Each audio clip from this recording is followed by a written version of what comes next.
Hello అండి. Welcome to the Uma banking aspirant అండి.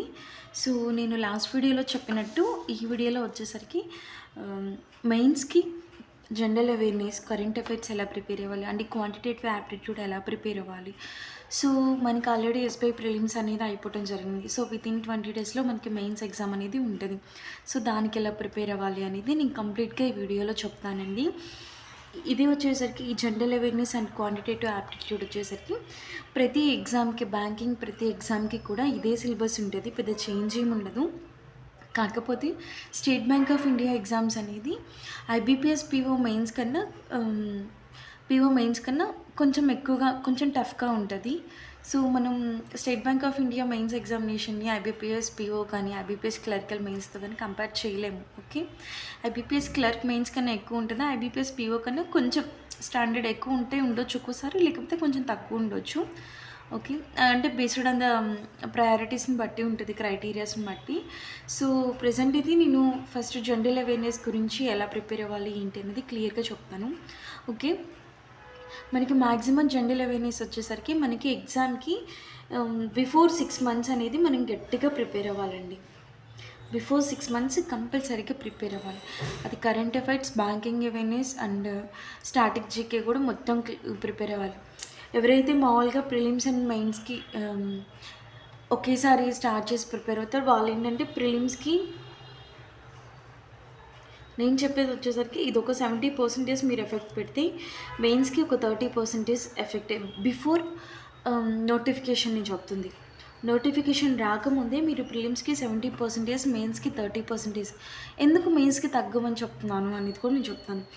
ఇప్పుడు ప్రిలిమ్స్ అనేది మీరు ఎగ్జామ్ రాస్తారు. మాక్ అటెంప్ట్ చేశాక దాని అనాలిసిస్‌కి, ఎక్స్‌ప్లనేషన్ ఒక క్లియర్ ఐడియా ఉంటది. ప్లస్ ఇందులో ఏంటంటే ప్రిలిమ్స్‌లో మీరు వచ్చేసరికి కొన్ని టాపిక్స్ ఉంటాయి. అర్థమెటిక్, రీజనింగ్, ఇంగ్లీష్ ఇలా సెపరేట్‌గా మీరు ప్రతి సెక్షన్ కూడా క్లియర్‌గా ప్రిపేర్ అవ్వాలి ఎవ్రీడే. మెయిన్స్‌కి ఎందుకు 30% అని చెప్తున్నాను అంటే, మెయిన్స్‌లో వచ్చేసరికి మనకి డైలీ కరెంట్ అఫైర్స్ అనేది ఫస్ట్ నుంచి ప్రిపేర్ అవ్వాలి.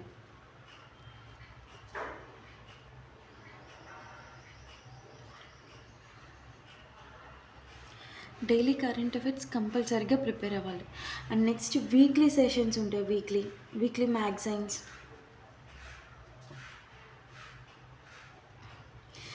మ్యాగజైన్స్, చూడాలి. ఇప్పుడు డైలీ అనుకో, ఇప్పుడు వీక్‌లో 7 డేస్ ఉన్నాయనుకో, 7 డేస్‌కి కరెంట్ అఫైర్స్ ఉంటాయి.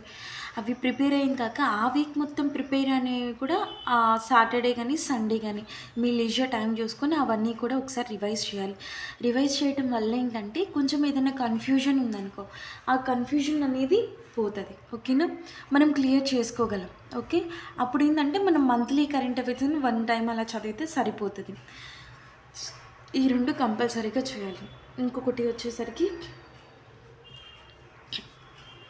ఒక్క నిమిషం. Daily current affairs, weekly magazines అనేది ప్రిపేర్ అవ్వాలి. At the same time static GK కూడా చాలా ఇంపార్టెంట్ అండి. Static GK it's very important. ఎందుకంటే current affairs, banking awareness questions వచ్చినంత ఎక్కువ స్టాటిక్ జీకే రాదు.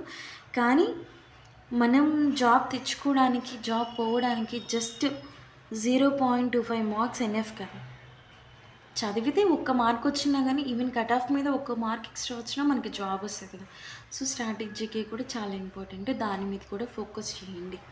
అండ్ నెక్స్ట్ లేదు, ఇప్పుడు ఉన్నటువంటి సిట్యుయేషన్ వచ్చేసరికి మనకి ఎస్‌బీఐ ప్రిలిమ్స్ అనేది ఆల్రెడీ 1 డే అనేది అవ్వటం జరిగింది prelims.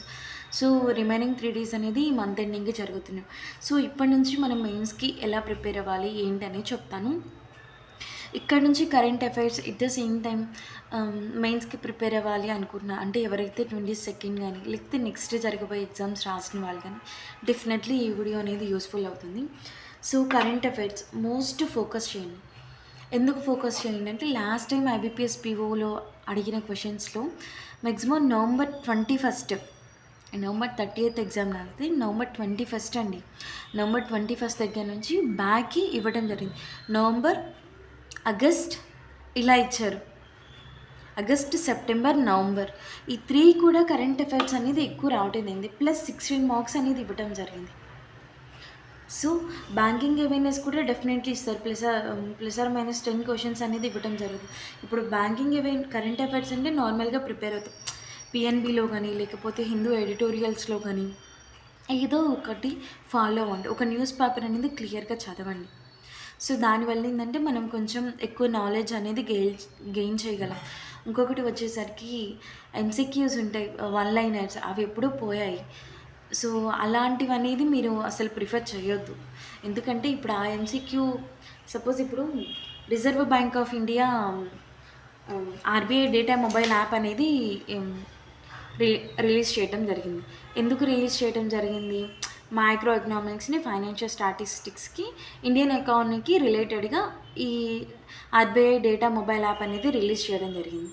So, suppose our question ఎంసీక్యూస్‌లో ఎలా ఉండిద్దంటే, Reserve Bank of India launched RBI data over dash different series of economic data అంటారు. అంటే మామూలుగా అందులో ఆన్సర్ వచ్చేసరికి 11,000 different series of economic data అనేది అవైలబుల్‌గా ఉంటది. ఈ క్వెషన్ ఇంతవరకు ఓకే.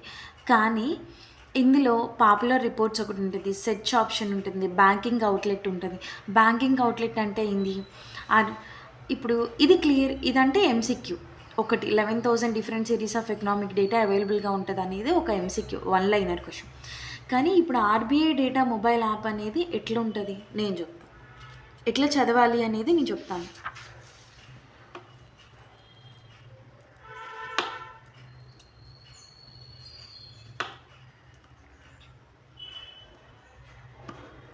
సో, టైం తక్కువుంది కాబట్టి మాక్సిమం ఏంటంటే నోట్స్ అవాయిడ్ చేయండి. అదే ఎవరైతే బిఫోర్ 6 మంత్స్ నుంచి ప్రిపేర్ అవుతున్నారో వాళ్ళు డెఫినెట్‌లీ ఈవెన్ మీ దగ్గర పీడిఎఫ్స్ ఉన్నా గానీ మీరు నోట్స్ అనేది జస్ట్ స్మాల్ హెడ్డింగ్స్ పెట్టుకొని రాసుకోవటం బెటర్. ఎందుకంటే క్విక్ రీజన్‌కి అనేది మనకి చాలా యూజ్ అవుతది. First RBI data mobile app అనేది ఎందుకు? ఇండియన్ ఎకానమీలో ఉన్నటువంటి మైక్రో ఎకనామిక్స్‌గా ఫైనాన్షియల్ స్టేటస్‌ని ఆహ్, రిలేటెడ్‌గా ఉన్నటువంటి వాటికి ఆర్‌బీఐ డేటా మొబైల్ యాప్ అనేది రిలీజ్ చేయడం జరిగింది. ఇందులో వచ్చేసరికి 11,000 different series of economic data అనేది అవైలబుల్‌గా ఉంటది. ఓకే. ఇది కూడా ఇండియన్ ఎకానమీకి సంబంధించి. ఓకే. ఇందులో వచ్చేసరికి పాపులర్ రిపోర్ట్స్. ఈ పాపులర్ రిపోర్ట్స్ అంటే ఏంటి? అంటే మనం హ్మ్, ఎక్కువ మంది వ్యూ చేసే రిపోర్ట్స్. ఓకే. ఎక్కువ మంది వ్యూ చేసే రిపోర్ట్స్‌ని పాపులర్ రిపోర్ట్స్. ఇది వాళ్ళు స్పెషల్‌గా ఒక డాష్‌బోర్డ్‌లో ఒక హెడ్‌లైన్‌గా ఇవ్వడం జరిగింది. ఇందులో కూడా సెర్చ్ ఆప్షన్ ఉంటది. సెర్చ్ ఆప్షన్ ఏంటంటే మనం పాపులర్ రిపోర్ట్స్‌కెళ్ళి సెర్చ్ ఆప్షన్‌కి వచ్చి మనకు కావాల్సినటువంటి సపోజ్ ఫైనాన్షియల్ ఇంక్లూజన్ ఎట్లుంది? లేకపోతే ఆర్‌బీఐ రిపో రేట్ ఎట్లుంది? ఇట్లా సెర్చ్ చేయకుండా హోమ్ పేజ్ నుంచి సెర్చ్ ఆప్షన్‌లో మనకు కావాల్సినటువంటి డేటా అనేది మనం సెర్చ్ చేయొచ్చు. ఓకే. సో, ఇంకొకటి గూడా ఉంది. ఇందులో వచ్చేసరికి బ్యాంకింగ్ అవుట్‌లెట్.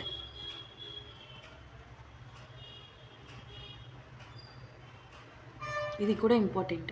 ఇందులో బ్యాంకింగ్ అవుట్‌లెట్ సెక్షన్ గూడా ఉంది. ఇది బ్యాంకింగ్ అవుట్‌లెట్ దేనికి? ఇప్పుడు వన్ లైనర్ చదివితే ఇవన్నీ తెలియవుగా. మహా అయితే ఇది తెలుస్తదేమో. ఓకే. ఇది దీని గురించి తెలీదుగా. ఈ బ్యాంకింగ్ అవుట్‌లెట్ దేనికి అంటే ఏందంటే, ఇప్పుడు మనమున్నటువంటి ఏరియా నుంచి అరౌండ్ వితిన్ 20 కిలోమీటర్స్ ఆఫ్ లొకేషన్స్‌లో రేడియస్‌లో మనకున్నటువంటి బ్యాంకింగ్స్ ఏంటి? అవి ఎటువంటి సర్వీసెస్‌ని ఇస్తాయి అనేది ఇది బ్యాంకింగ్ అవుట్‌లెట్ అనేది చెప్తది. Within 20 kilometres. Okay. And next వచ్చేసరికి ఆహ్, ఇంకా సార్క్ కంట్రీస్ డేటా ఉంటది కదండీ! సార్క్ ఫైనాన్స్ అని గూడా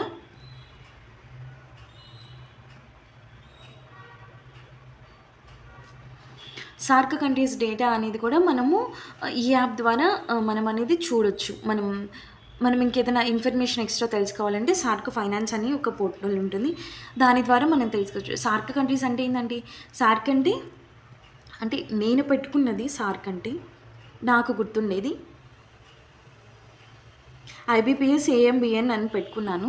ఎందుకు అంటే నాకు గుర్తుంది. ఐబీపీఎస్ అంటే మాక్సిమం రాస్తా. ఐ అంటే ఇండియా, బి అంటే భూటాన్, పి అంటే పాకిస్తాన్, ఎస్ అంటే శ్రీలంక, ఏ అంటే వచ్చేసరికి ఆఫ్ఘనిస్తాను, ఎం అంటే మాల్దీవ్స్, బి అంటే బంగ్లాదేశ్, ఎన్ అంటే నేపాల్. ఇవి సార్క్ కంట్రీస్ అండి. కాతే నేను గుర్తుంచుకోవడానికి ఐబీపీఎస్, ఏఎంబీఎన్ అని నేమ్ పెట్టుకున్నాను. సో, దాని ద్వారా నేను క్విక్ రివైజ్ చేసుకోవచ్చు. సో, ఇట్లా ప్రిపేర్ అవ్వాలి కరెంట్ అఫైర్స్ అనేది. ఎందుకు అంటే వన్ లైనర్స్ అనేది ఎప్పుడు పోయింది దాని సెక్షన్. ఇప్పుడు కూడా వన్ లైనర్స్ ప్రిపేర్ అవుతాను అంటే ఇక మీ ఇష్టం. మీ చాయిస్‌ని నేను కాదనను. ఓకేనా? ఇట్లా ప్రిపేర్ అవ్వాలి. ఇంకోటి వచ్చేసరికి so, banking awareness, current affairs, static GK very important. Maximum తక్కువ టైం ఉంది కాబట్టి చక్కగా మీరు పీడిఎఫ్‌లు తీసుకొని డైలీ కరెంట్ అఫైర్స్ ఇక్కడ నుంచి అయినా కానీ డైలీ కరెంట్ అఫైర్స్ అనేది ప్రిపేర్ అవ్వండి. At the same time monthly current affairs అనేది కంపల్సరీగా చూడండి. అండ్ 6 మంత్స్ అనేది కంపల్సరీగా ప్రిపేర్ అవ్వాలి. లేదు ఇప్పుడున్న టైంలో తక్కువ అనుకుంటే అట్లీస్ట్ 4 మంత్స్ అనేది చూడండి. నేనైతే 6 మంత్స్ అనేది కంపల్సరీగా చెప్తాను. ఓకే. ఎందుకంటే దానివల్ల ఏంటంటే ఇన్ కేస్ మనకి 2-3 మార్క్స్ అనేది యాడ్ అయినా కానీ ఇట్స్ ఎనఫ్ కదా. కరెంట్ అఫైర్స్ సెక్షన్ అనేది చాలా ఇంపార్టెంట్. చాలామంది ఫేస్ చేసినటువంటి ప్రాబ్లమ్ ఇది. ప్రిలిమ్స్ మీద కాన్సన్ట్రేషన్ చేసి మెయిన్స్కి కరెంట్ అఫైర్స్ రోజు ఎక్కడ చదువుతాంలే అని అనుకోవద్దు. కన్సిస్టెంట్గా ఉండండి. మనం ఎంత హార్డ్ వర్క్ చేస్తామో మనకు వచ్చే జాబ్ కూడా మనకు అంత వాల్యూ ఇస్తుంది. మనం అంత రెస్పెక్ట్ని గెయిన్ చేయగలం. ఇది ఒక్కటి మాత్రం గుర్తుపెట్టుకోండి. సో ఇట్లా అనేది ప్రిపేర్ అవ్వాలి కరెంట్ అఫైర్స్కి వచ్చేసరికి. సో నేను పర్టికులర్గా నేను ఇవి అవి ఏం చెప్పను, చాలా ఉన్నాయి యూట్యూబ్లో వచ్చేసరికి. అండ్ నెక్స్ట్ మనకి ఫ్రీగా క్లాసెస్ కూడా చెప్తున్నారు. ఇంకే శ్రీధర్ సీసీ చూసారనుకోండి, శ్రీధర్ సీసీ కానీ అడ్డా 24/7 కానీ వాళ్ళు డైలీ కరెంట్ అఫైర్స్ చెప్తారు, మంత్లీ కరెంట్ అఫైర్స్ చెప్తున్నారు, యూట్యూబ్లోనే అవైలబుల్గా ఉన్నాయి. లేదు గైడీలో చెప్తున్నారు, అడ్డా 24/7. ఇవన్నీ ఏంటంటే resources, the most important resources. ఎందుకంటే వీళ్ళు ఉన్నది ఉన్నట్టుగా క్లియర్గా చెప్తున్నారు. చాలా బాగా ఉంటుంది ఎక్స్ప్లెనేషన్ కూడా. మన మదర్ టంగ్లోనే మనం చక్కగా నేర్చుకోవచ్చు ఇవి వచ్చేసరికి. ఓకే, ఇంతవరకు అయితే ఇది పరిస్థితి. సో ఎవరైతే ఇంతవరకు కరెంట్ అఫైర్స్ లేదు, నేను 22న ఎగ్జామ్ బాగా రాశాను, లేకపోతే నెక్స్ట్ 27, 28 కూడా ఎగ్జామ్ బాగా రాశాను అనుకునే వాళ్ళు డెఫినెట్లీ ఇక నుంచి అనే ప్రిపరేషన్ స్టార్ట్ చేయండి. సో మీ ప్రిపరేషన్ బట్టి మీకు జాబ్ రావాలా లేదా అనేది కూడా బేస్ అయి ఉంటుంది. అది నీకు చెప్పేది కాదు, everyone knows about it. Okay, next వచ్చేసరికి క్వాంటిటేటివ్ యాప్టిట్యూడ్. ఈ క్వాంటిటేటివ్ యాప్టిట్యూడ్ సిలబస్ వచ్చేసరికి not only for the State bank of India examinations, it's completely about banking exams అండి. IBPS clerk, IBPS PO, IBPS RRB clerk, IBPS RRB PO. And next వచ్చేసరికి PGDBF కానీ, IDFC banks కానీ, లేకపోతే ICICI కానీ, ఇంక ఏ banking exams కానీ ఇదే syllabus ఉంటుంది. ఇంకా వేరే సిలబస్ అనేది ఉంటుంది, ఎక్స్ట్రా యాడ్ అవ్వదు, తగ్గదు. ఓకే, సో అర్థమెటిక్లో వచ్చేసరికి మనకు ప్రిలిమ్స్కి ఎలా ప్రిపేర్ అవుతామో profit and loss, percentages, partnership, simple interest, compound interest, time and distance, time and work, pipes and systems, averages, menstruations, volumes and areas, mixtures and alligations, ఇవన్నీ కూడా చాలా important topics. మనం already ప్రిలిమ్స్లో ఇవన్నీ ప్రిపేర్ అయ్యాం. So మన base అనేది పర్ఫెక్ట్గా ఉంటాయి. మనం ప్రిలిమ్స్కి స్టాండర్డ్గా గట్టిగా ప్రిపేర్ అయితే మెయిన్స్కి ఇవన్నీ ప్రిపేర్ అవ్వాల్సిన అవసరం లేదు. ఆటోమేటిక్గా ఆ నాలెడ్జ్ అనేది ఉంటుంది. సో జస్ట్ నార్మల్గా రివైజ్ చేసుకుంటే చాలు. మళ్ళీ సపరేట్గా ప్రాఫిట్ అండ్ లాస్ అని పెట్టేసి ఆ క్వశ్చన్స్ అన్నీ చేయటం ఇట్లా చేయొద్దు. ప్రిలిమ్స్ గట్టిగా ప్రిపేర్ అవ్వండి, మెయిన్స్కి డెఫినెట్లీ యూజ్ అవుతుంది. ప్రిలిమ్స్ సిలబస్ మెయిన్స్లో దగ్గర 50% ఉంటుందండి, అది మాత్రం గుర్తుపెట్టుకోండి. కానీ ఇప్పుడు మనం మెయిన్స్ దాకా రావాలంటే ప్రిలిమ్స్ గట్టిగా ప్రిపేర్ అవ్వాలి, కట్ ఆఫ్ రీచ్ అవ్వాలి. ఇది కూడా ఒకటి ఇంపార్టెంట్ కదా. ఓకే, నెక్స్ట్ ప్యూర్ మ్యాథ్స్ వచ్చేసరికి స్పీడ్గా. ఇప్పుడు క్వాంటిటేటివ్ ఆప్టిట్యూడ్ పేపర్ చూసారు, మీకు అసలు ఏం అర్థం కాలేదు. కానీ ఇక్కడ స్పీడ్ మ్యాథ్స్ కానీ ప్యూర్ మ్యాథ్స్ కానీ ఉంటుంది. మిస్సింగ్ నెంబర్ సిరీస్, ఇది కూడా ప్రిలిమ్స్ టాపిక్కే కదండి. కాకపోతే ఇందులో ఏంటంటే 2 rows ఇస్తాడు, వచ్చేసరికి ఒక నెంబర్ మిస్ చేస్తాడు. సేమ్ ఫస్ట్ వన్లో ఉన్నటువంటి, ఇప్పుడు సపోజ్ 20, 46, నెక్స్ట్ 38, ఇట్లా డిఫరెన్స్ ఉంటుంది. ఇక్కడ వచ్చేసరికి 99, 87, ఇక్కడ ఎంత వస్తుందండి. ఇక్కడ ఏ లాజిక్ వస్తుందో సేమ్ అదే లాజిక్ అనేది ఇక్కడ అప్లై చేయాల్సి వస్తుంది. సో అట్లా. ఓకే, ఇదైతే నేను రాంగ్ చెప్పాను, జస్ట్ నార్మల్గా చెప్తున్నాను. ఓకే, ఇలా ఉంటుంది నెంబర్ సిరీస్ కానీ రాంగ్ నెంబర్ సిరీస్. అప్రాక్సిమేషన్స్ చాలా ఈజీగా మనం గెయిన్ చేసుకోవచ్చు మార్క్స్. ఇది కూడా రాంగ్ చేస్తే మాత్రం అది ఇంకా చెప్పేది కాదు. ఓకే, సింప్లిఫికేషన్స్, క్వాడ్రాటిక్ ఈక్వేషన్స్ కూడా మనకి ప్రిలిమ్స్లో వచ్చినట్టే వస్తాయి. కాకపోతే ఇందులో వచ్చేసరికి కొంచెం క్వాడ్రాటిక్ ఈక్వేషన్స్ అనేది కొంచెం లిటిల్ బిట్ ఇంప్రూవ్మెంట్ అనేది ఇక్కడ ఉండడం జరుగుతుంది. ఓకేనా. సో డేటా ఇంటర్ప్రిటేషన్ చాలా ఇంపార్టెంట్. ఇంకోటి వచ్చేసరికి మనం కానీ ఈ 20 days కాన్సన్ట్రేషన్ చేసి డైలీ ఒక్కొక్క డేటా ఇంటర్ప్రిటేషన్లో ఒక్కొక్క మోడలో ఒక 5 క్వశ్చన్స్ చేయగలిగితే it will be easy to crack the State bank of India mains. ఇది ఒక్కటి చేస్తే అయిపోతుందా మేడం అట్లా అనకండి. ఎందుకంటే ఇప్పుడు క్వాంట్ ఒక్కటి చేసిన రీజనింగ్ చేయలేదు అనుకో, అప్పుడు సెక్షనల్ కట్ ఆఫ్ ఉండిద్ది కదా, అప్పుడు ఇబ్బంది పడతారు. డేటా ఇంటర్ప్రిటేషన్ టేబుల్ కానీ పై చార్ట్ కానీ సపరేట్గా ఉండొచ్చు. లేదు, రెండు కలిపి ఒక క్వశ్చన్ లాగా మెచ్ చేసి ఇవ్వచ్చు.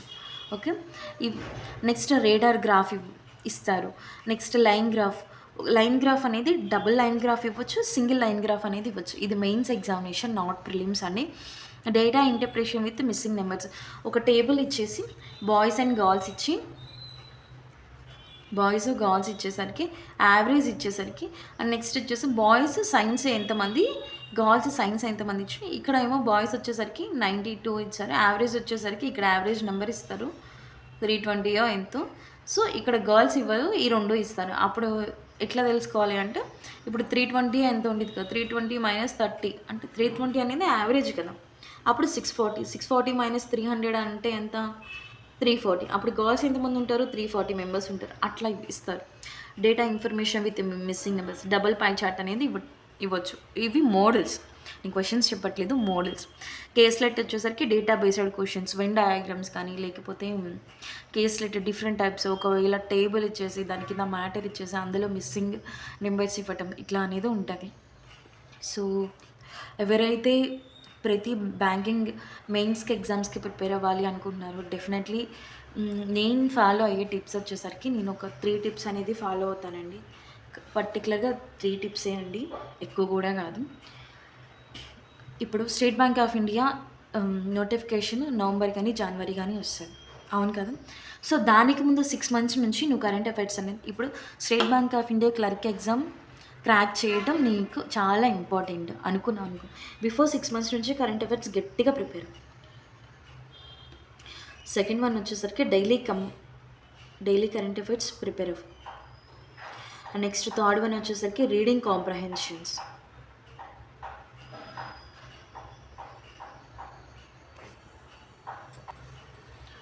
అండ్ నెక్స్ట్ వచ్చేసరికి డైలీ చెక్ లిస్ట్.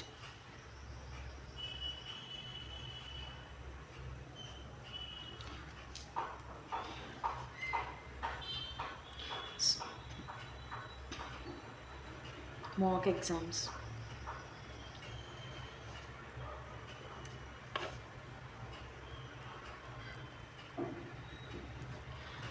ఇది ఫస్ట్ ప్రయారిటీ ఇస్తారు, కన్సిస్టెన్సీ. ఎందుకు అంటే చెప్తాను, ఈరోజు నువ్వు బాగా గట్టి ప్రిపేర్ అయ్యావు, రేపు నీకేదో వర్క్ ఉందని చెప్పేసి ప్రిపేర్ అవ్వాలి, మళ్ళీ నెక్స్ట్ డే ప్రిపేర్ అవ్వాలంటే ఈరోజు ఓకే, నిన్నటిది ప్రిపేర్ అవ్వాలి, ఆ తర్వాత డేది ప్రిపేర్ అవ్వాలి. అలా కాకుండా ఏ రోజు ఆ రోజు పోస్ట్పోన్ చేయకుండా ప్రిపేర్ అవ్వడం అనేది ఫస్ట్ నేర్చుకోనండి. ఇది ఫస్ట్లో స్టార్టింగ్లో చాలా కష్టంగా ఉంటుంది, కానీ ఇది నేర్చుకుంటే it will be very easy. Okay. And next వచ్చేసరికి మాక్ ఎగ్జామినేషన్స్. ఎవ్రీడే మాక్ రాయండి, ఎవ్రీడే మీరు రాసినటువంటి మాక్ని అనాలిసిస్ చేసుకోండి. రాంగ్స్ ఏదైనా ఉంటే ఆ క్వశ్చన్ని 1 or 2 టైమ్స్ చేయడానికి ట్రై చేయండి. ఓకే. Checklist. మీ డే స్టార్ట్ చేయకముందు ఫస్ట్ చేయాల్సిన ఫస్ట్ థింగ్ చెక్ లిస్ట్. ఆ రోజు నువ్వు ఏం ప్రిపేర్ అవ్వాలనుకున్నావు, first one current affairs, okay prepare అవ్వాలి. సెకండ్ థింగ్ మాక్ రాయాలి, okay. Third one mock analysis చేయాలి. ఫోర్త్ వన్ వచ్చేసరికి ఇంగ్లీష్ రీడింగ్ కాంప్రహెన్షన్ చేయాలి. ఇలా అనేది మీ డేని మీరు చక్కగా ప్రిపేర్ చేసుకోండి. So this is the information I was giving through this video. So information నచ్చినట్లయితే డెఫినెట్లీ కొత్త వాళ్ళు ఎవరైనా ఉంటే సబ్స్క్రైబ్ చేసుకోండి. అండ్ నెక్స్ట్ బెల్ ఐకాన్ అనేది క్లిక్ చేయండి, క్లిక్ చేసి ఆల్ అనేది సెలెక్ట్ చేసుకోండి. నెక్స్ట్ లైక్ చేసి సబ్స్క్రైబ్ చేయండి. Thank you so much.